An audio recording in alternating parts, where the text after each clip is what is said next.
تحریک انصاف حکومت کی جانب سے اگلا الیکشن الیکٹرانک ووٹنگ مشینوں سے کروانے کے منصوبے کو اپوزیشن جماعتوں اور تکنیکی ماہرین نے ناقابل عمل قرار دے دیا ہے۔ یاد رہے کہ اس سے پہلے الیکشن کمیشن آف پاکستان بھی الیکٹرانک ووٹنگ سسٹم کو ناقابل عمل قرار دے چکا ہے۔ دوسری جانب وفاقی کابینہ نے 4 اپریل کو انتخابی اصلاحات لانے کے لیے 2 آرڈیننسز کی منظوری دی ہے، جن کے تحت الیکشن میں الیکٹرانک ووٹنگ مشینیں استعمال کی جا سکیں گی اور بیرون ملک رہنے والے پاکستانیوں کو بھی ووٹنگ کا حق مل سکے گا۔ تاہم اپوزیشن جماعتیں کسی صورت بھی الیکٹرانک ووٹنگ مشینوں کو قبول کرنے کو تیار نظر نہیں آتی اور ان کا موقف ہے کہ یہ حکومتی منصوبہ دراصل دھاندلی کا منصوبہ ہے۔ اپوزیشن کا کہنا ہے کہ پچھلے الیکشن میں بھی RTS سسٹم کو بٹھا کر رات بھر میں الیکشن نتائج بدل دیے گئے تھے، لہٰذا الیکٹرانک ووٹنگ سسٹم کا مقصد بھی انتخابی نتائج کو ٹیمپر کرنے کے علاوہ کچھ نہیں۔ انفارمیشن ٹیکنالوجی کے ماہرین کا کہنا ہے کہ الیکٹرانک ووٹنگ سسٹم دنیا کے کئی ممالک میں استعمال کے بعد ناقابل عمل قرار دیا جا چکا ہے اور ان ممالک نے ناکام تجربات کے بعد پھر سے روایتی بیلٹ پیپر کا طریقہ کار اپنا لیا ہے، لہٰذا ہمیں بھی صحیح لاہ حاصل کی بجائے پرانے نظام کی خامیوں کو دور کرنے کی کوشش کرنی چاہیے۔ IT ماہرین کے مطابق الیکٹرانک ووٹنگ مشینوں کو آپریٹ کرنا پاکستان جیسے ترقی پذیر اور کم خواندگی والے ملک کے لیے آسان نہیں ہوگا۔ ایک ایسا ملک جس کی 65% آبادی دیہات میں رہتی ہے، وہاں کے ناخواندہ باسی اور الیکشن کمیشن کا محدود عملہ آخر کس طرح ان مشینوں کے ذریعے ووٹ کاسٹ کروا پائے گا؟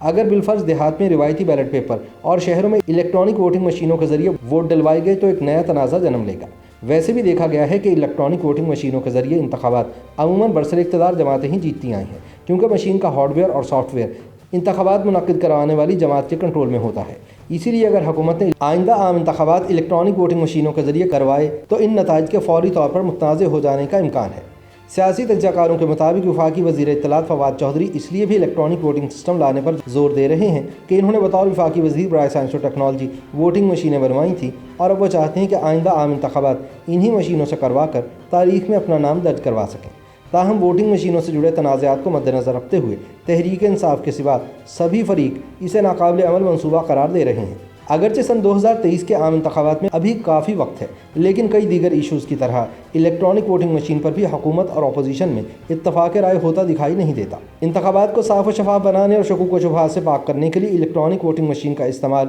ایک سنجیدہ قومی موضوع بن چکا ہے۔ ہونا تو یہ چاہیے کہ اس کے تکنیکی پہلوؤں پر دلائل و براہین کے ساتھ گفتگو ہو تاکہ عوام کو پتہ چل سکے کہ اس کے فائدے کیا ہیں اور نقصانات کیا ہیں۔ تاہم افسوس کی بات یہ ہے کہ میڈیا میں حکومت اور اپوزیشن کی جانب سے اس حوالے سے جو بیان بازی ہو رہی ہے اس میں سنجیدگی کم اور سیاسی کج بحثی کا عنصر زیادہ ہے۔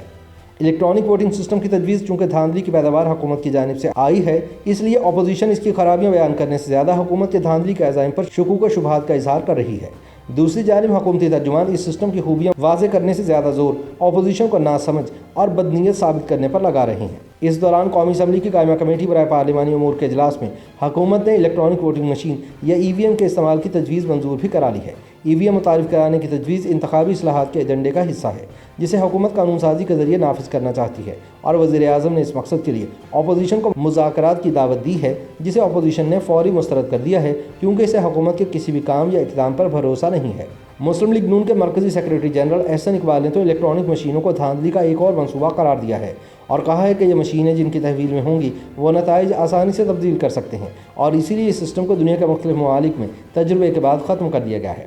قومی اسمبلی میں اپوزیشن لیڈر شہباز شریف کا بھی کہنا ہے کہ الیکٹرانک ووٹنگ کا نظام تمام دنیا نے مسترد کر دیا ہے اور پاکستان کا الیکشن کمیشن بھی اسے ناقابل عمل قرار دے چکا ہے۔ پیپلز پارٹی کے رہنما فرحت اللہ بابر کی رائے میں پاکستان میں آئرو سیکیورٹی کے نام پر انٹرنیٹ سے چھیڑخانی ہوتی رہتی ہے، اس لیے الیکشن جیسے حساس معاملے میں الیکٹرانک مشین کا استعمال زیادہ خطرناک ہوگا۔ ان کا کہنا تھا کہ نادرہ کی رپورٹ بھی اس تجویز کے خلاف ہے۔ دوسری جانب وفاقی وزیر اطلاعات فواد چودھری نے اس کا جواب دیتے ہوئے کہا ہے کہ جو مشینیں ہم نے بنائی ہیں وہ ہیک نہیں ہو سکتی کیونکہ یہ انٹرنیٹ سے منسلک نہیں ہے۔ الیکشن ایکسپرٹ احمد بلال محبوب نے بھی الیکٹرانک ووٹنگ سسٹم کی مخالفت کرتے ہوئے کہا ہے کہ بیلٹ پیپر میں نظر آتا ہے کہ کس کے نام کے آگے مہر لگی ہے اور کس کو ووٹ دیا گیا، جبکہ الیکٹرانک نظام میں ووٹر نام کا بٹن تو دبائے گا لیکن اس بات کی کوئی گارنٹی نہیں ہے کہ وہ کس امیدوار کے کھاتے میں جائے گا۔ ان کا کہنا تھا کہ کسی حلقے میں دھاندلی کا الزام لگے تو دوبارہ گنتی کروا لی جاتی ہے، لیکن الیکٹرانک ووٹنگ سسٹم میں اس کی گنجائش موجود نہیں۔ ان کا کہنا تھا کہ اگر پورے ملک کے الیکشن نتائج کی پروگرامنگ کر دی جائے تو آپ بڑی آسانی سے اپنی مرضی کے نتیجے حاصل کر سکتے ہیں۔